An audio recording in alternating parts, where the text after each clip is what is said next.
समझाना था। आप जिस रागी का ध्यान करते हो आप उसके जैसे हो जाते हो। रात दिन आपके दिमाग में वही घूमता रहता है रागी,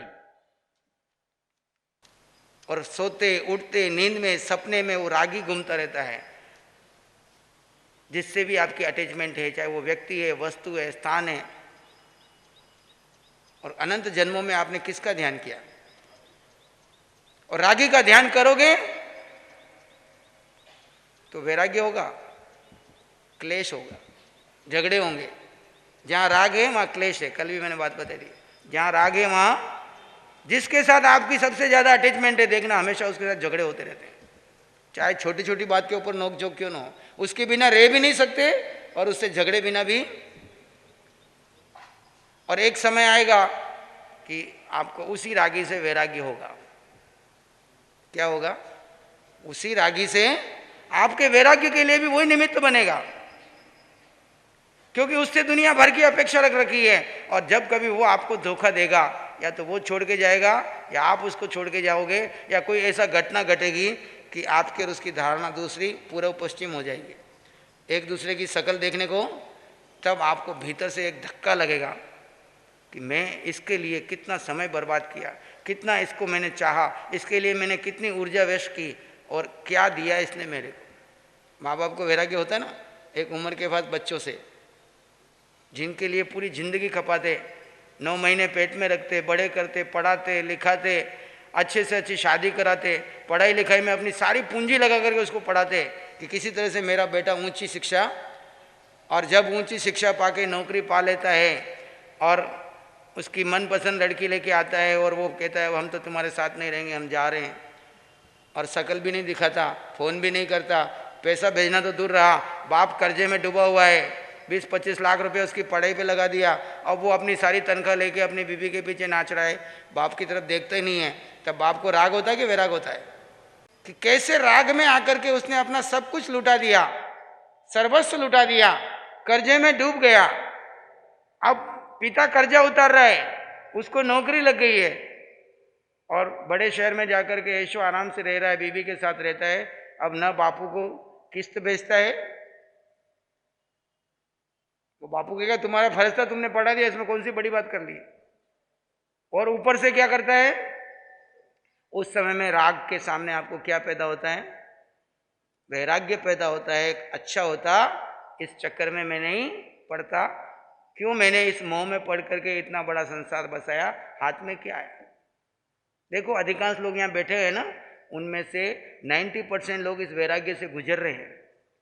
कुछ गुजर रहे हैं, कुछ प्रोसेस में है, कुछ समय आने पे आएगा। ये तो भगवान की वाणी है, असत्य हो नहीं सकती। तीनों काल में ये सत्य है। चाहे मैं किसी से राग करूं, चाहे गौतम स्वामी राग करे, चाहे तुम राग करो, राग का फल तो आएगा। राग और विराग, राग से वैराग्य आता है और वैराग्य से वितरागता आती है।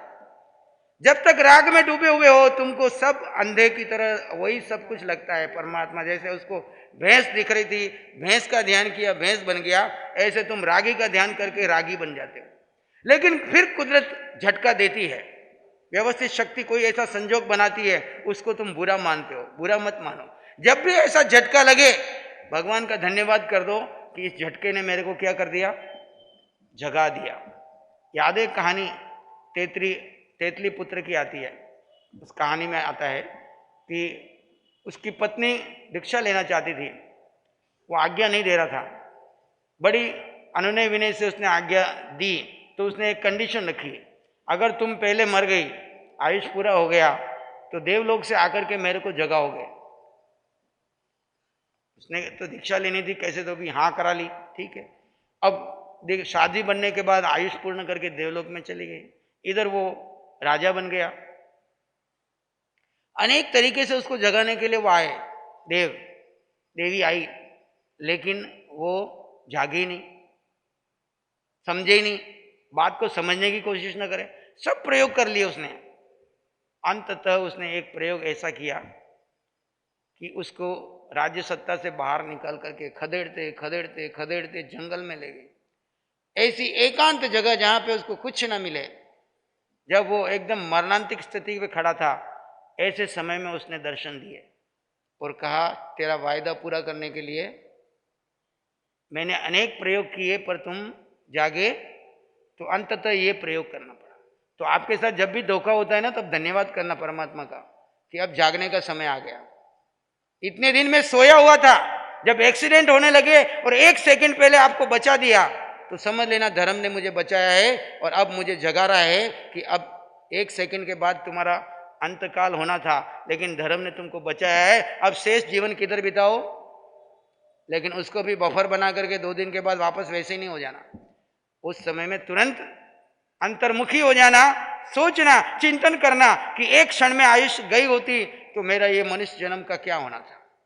और एक्सीडेंट में जाते तो कहाँ बनते, कहीं भटकती आत्मा में भटकते रहते, कभी इसको जगाते कभी उसको जगाते, क्योंकि एक्सीडेंटल मौत और आत्महत्या वाले कहाँ भटकते हैं, वाण व्यंतरों में जाते हैं, भूत पिशाच बनते हैं, भटकते रहते हैं, दूसरों को मारते रहते हैं, परेशान करते थे, क्योंकि खुद मरे तो उसका परिणाम वो दूसरे गाड़ियों वालों को एक्सीडेंट करते थे, और लोग बेमौत मरते रहते हैं और वो खुशियां मनाते हैं, क्योंकि अब वो उनकी दृष्टि बदल गई। लेकिन ऐसा जब भी कुछ घटना घटे और जाग जाओ, तो उसी समय अपने आप को बदल लेना और समझना कि धर्म मेरे साथ है, मैंने इतनी भक्ति की है, सेवा की है, परिणाम स्वरूप यहाँ ने मुझे धर्म ने बचाया है, अब मैं दिशा बदल दूं। अगली गाथा में आत्मा के 3 लक्षण बताएं। बहिरात्मा शरीरादो जातात्म भ्रांतिरांतर चित्त दोषात्म विभ्रांति परमात्मा अति निर्मल। जो शरीर आदि पर द्रव्यों को ही आत्मा मानता है वो बहिरात्मा है। जैसे मैंने अभी बताया, शरीर आदि, आदि में सब आ गया।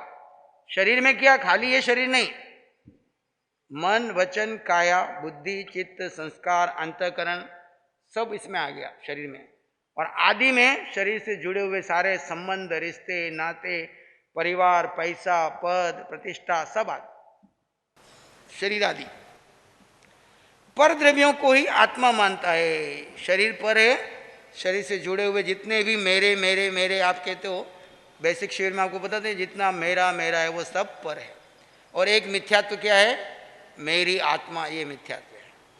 मैं आत्मा ये सत्य है, जितना मेरा मेरा है वो सब पर है, छूटेगा।